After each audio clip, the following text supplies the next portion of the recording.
Be kind to everyone you meet, for you do not know the burden that they carry. I looked in Webster's dictionary up the word burden. It's defined as anything that is carried, a load. Anyone who has to bear or put up with a heavy load as work, duty, responsibility, or sorrow. Heavy, oppressive, burdensome. Oftentimes people will say, "Father, I don't mean to burden you." Meaning, put one more thing on your plate. Add to your agenda. Afflict you with one more concern, request, or problem. I simply tell them, I was ordained to be burdened.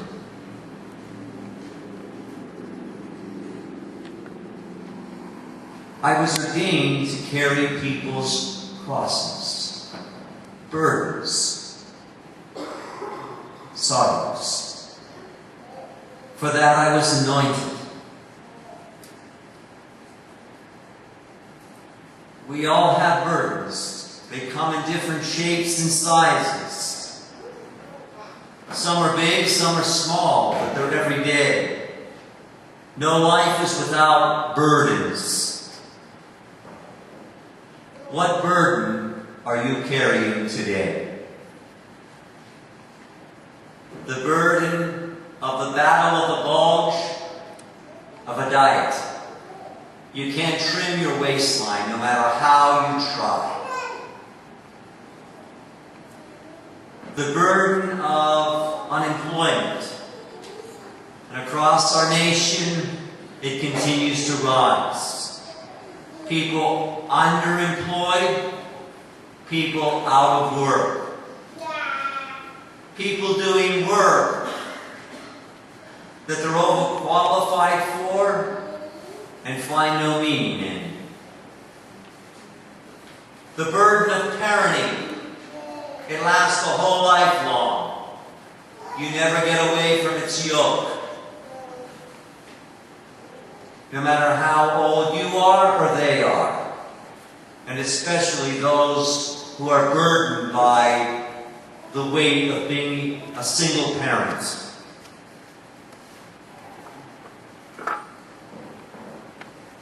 Are you burdened by a debt? A deep hole that seems insurmountable?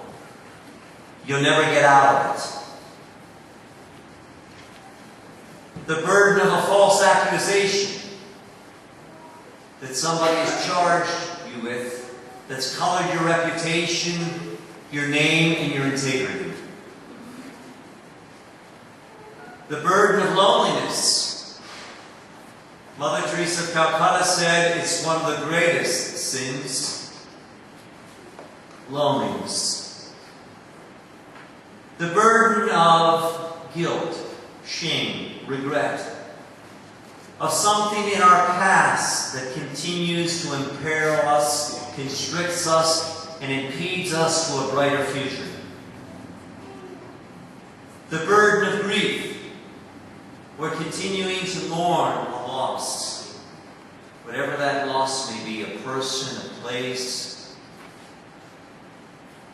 a city.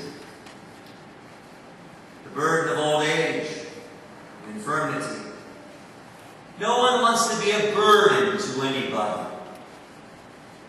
Burden is not a good name. Nobody wants to be a burden. In the gospel today, Jesus tells us He wants to unburden us. He wants to help us in the load that we're carrying in our lives. Will we let Him? Do we want to do it ourselves? And if we don't come to Jesus come to something else. We may self-medicate. We may turn to entertainment. We may turn and medicate with sports. We may become a workaholic. We may become a perfectionist. We may become an alcoholic. We're going to turn to something if we don't turn to someone. The 21st century disease in America today, number one, is stress. Anxieties and worries make it difficult if we don't have a new perspective, a new point of view, a new way of seeing things, taking one day at a time, doing our best today. The 33rd President of the United States, President Harry S. Truman,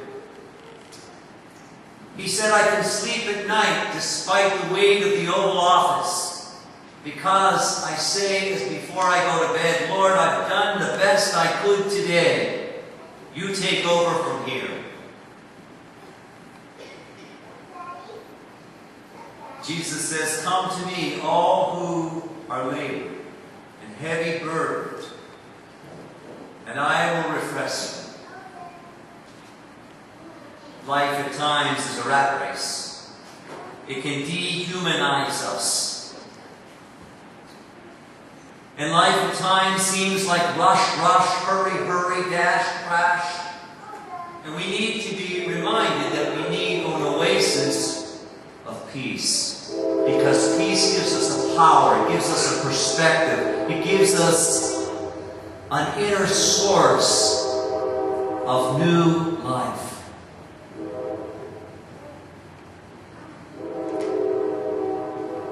In Palestine, an oxen carried a yoke. And the yoke was a piece of equipment between two animals. It wasn't carried alone. And sometimes there was more than two animals. And it was this wooden bar that was framed. And it was custom made and tailored by the carpenter, so that the bar would be placed on the neck or the head of the animal. And they would lift the weight that they were carrying, and they carried it together. But if it tore the skin of the animal and created chafing, a lesion, an abrasion, the animal could get injured and could fall and die. So it was important that the measurement of the adjustment of the builder of the yoke would make sure it was well fitted. The word in Greek is easy fit. Krestos. It's the right fit. It's going to be able to carry the weight that is placed on it.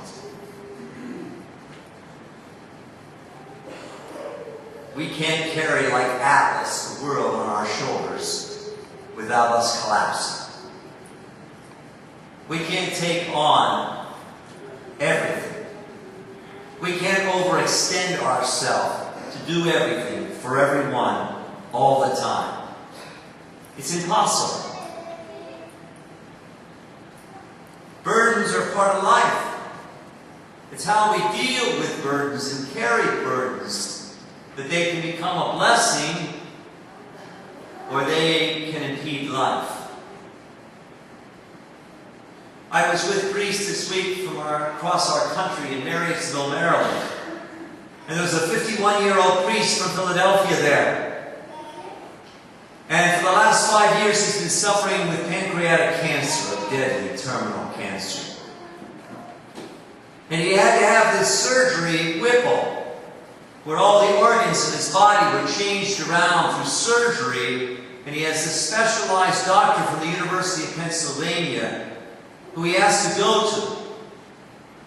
And he's fortunate to be alive, and after we were having breakfast one morning, I thought he was taking his glasses out for our class at the seminar we were at. And when he opened the glass case, there was 48 pills in there. And he said, I need all these pills to survive today. It's a matter of life or death. And I said, John, I'm going to pray for you.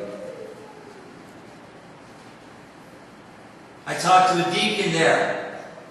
And he said, Father, I want you to pray for my 3 children. One's a doctor, one's a lawyer, and one's a superintendent of a school district. Externally, they look like they're on top of the world in society. I want to give you their names. I want you to pray for them. They got big time problems.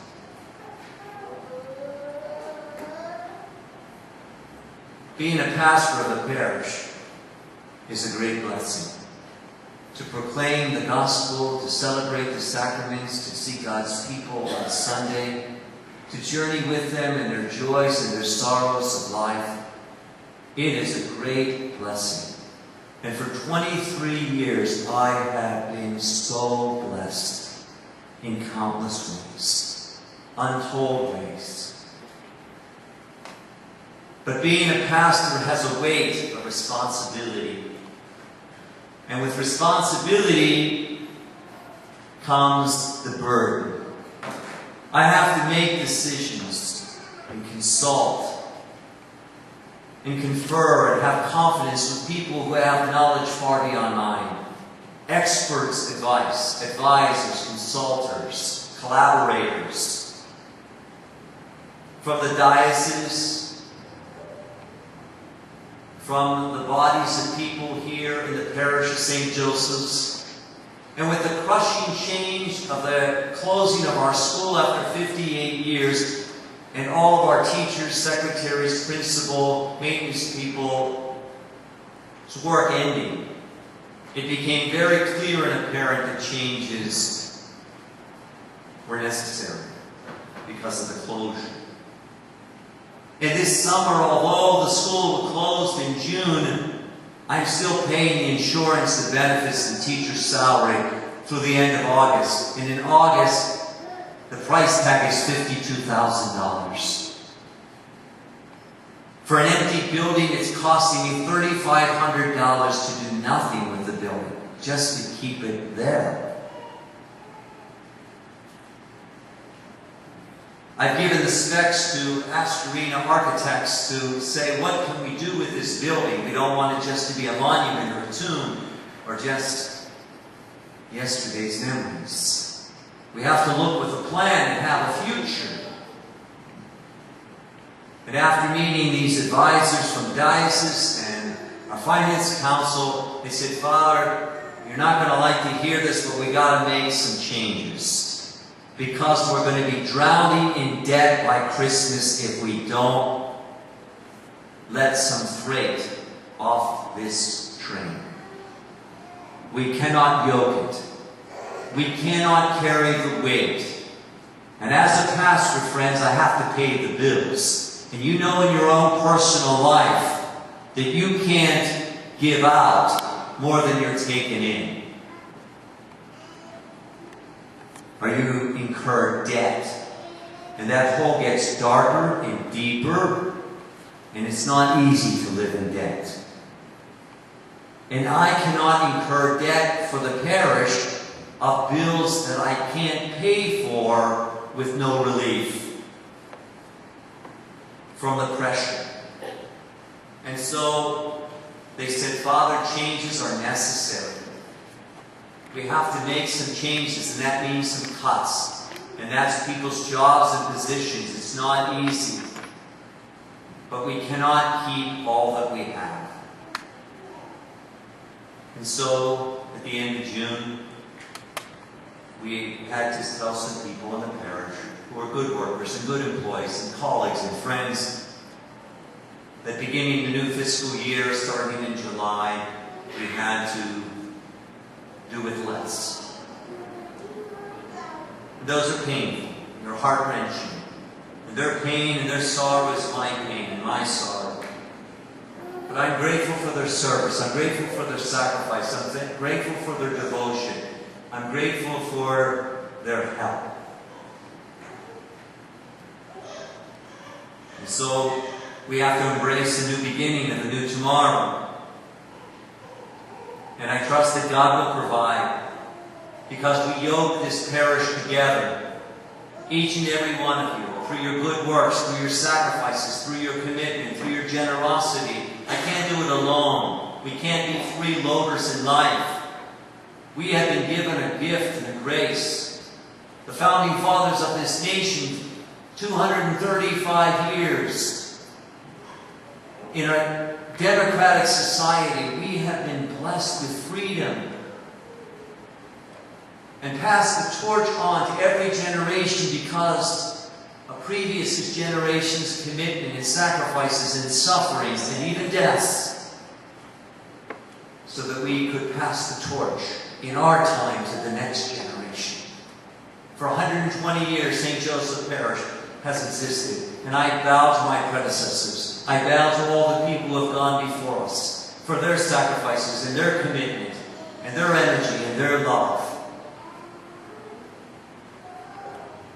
Now I trust that the Lord wants to give us, and wants to provide for us if we want to come to Him. In Isaiah chapter 30, verse 15, "In returning and rest you will be saved. In quickness and in quiet, if we trust in the Lord, you will find new strength." Sunday after Sunday, friends, we celebrate the resurrection, the day of the Lord. Where on the seventh day of creation, in Genesis chapter 2, God finished the work that He was doing, that He had undertaken. And He rested. He called time out. He decompressed. He hit the silent mode. And He gave thanks. You know, it's so easy in life, friends, to blame, throw stones. But who's the real enemy in life, in each of our lives? Satan is the master of deception. He camouflages and masquerades himself. He has a great arsenal of a bag of tricks throughout all of our lives. And I believe Satan's battlefield in his favor is the church. He wants us to thrive on conflicts. Things that conquer and divide us, bring dissension in relationships and family life in the church. The disaster of a critical spirit, an unforgiving heart, a lover of gossip, an escalating ambition, spiritual pride. Satan wants the world divided. He wants the church divided. He wants families divided. He wants Christians divided. He wants the gospel to be suppressed in the world. And he wants to water down God's truth. And if we give praise to Satan, we allow our desires and our passions and our egos and our pride to get in the way, we will be defeated. We will be destroyed. It's so easy to point fingers, to say, well, what's the problem here? The problem is, the only way to deactivate the devil is to know how to have power. The only way I do it is through prayer. I spend an hour in prayer every day for God's people that I'm entrusted to serve. Because if I don't, the ministry and the burdens and the problems and the stresses are going to weigh me down to carry nothing. James says in chapter 4, verse 7, "Submit yourself then to God. Resist the devil, and he will flee from your life."